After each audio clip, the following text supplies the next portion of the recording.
Nandito ako ngayon sa Poblacion Santa Maria, Bulacan para tikman ang mga pinagmamalaking pagkain ng isang Mexican snack bar na kilala dito sa lugar nila. Tara, kain tayo! Ang Giro ay matatagpuan sa number 66 likod simbahan, Poblacion Santa Maria, Bulacan. Nag-ooperate sila from 12 to 10 p.m. araw-araw. Kung mapapansin nyo nga, mala-Mexican ang ambience ng kanilang food truck style na kainan at dahil nga alfresco ay best kumain dito sa hapon para di kayo mainitan. Nagsaserve sila ng mga Mexican food at ilang mga pagkain Pinoy na nakasama sa kanilang a la carte. At syempre, susubukan nating lahat ang mga pagkain nila dito. Inuna ko nang tikman ang kanilang birria na masarap ang ricado na nag-complement sa kanilang dipping sauce. Malaki naman ang serving, malasa ang meat at rice nitong kanilang burrito. Mayroon din silang nachos and fries na overload pareho sa cheese at pareho din itong galante sa serving. Masarap din yung kanilang quesadilla na bumagay sa kanilang garlic sauce. Malalaki naman ang meat nitong kanilang tacos na bumagay din sa malambot nilang tortilla. Sobrang nagustuhan ko to dahil napaka-flavorful niya. Promise. Tinikman ko rin yung kanilang sisig rice bowl na creamy at masarap. Lasang-lasa ang pagka-smoky flavor. At alam nyo ba mga ate at kuya, meron silang mix and match dito na 175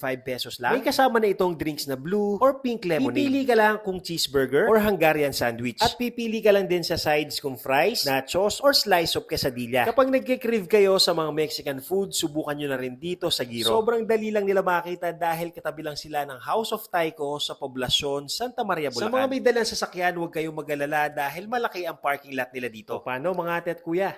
Kain tayo!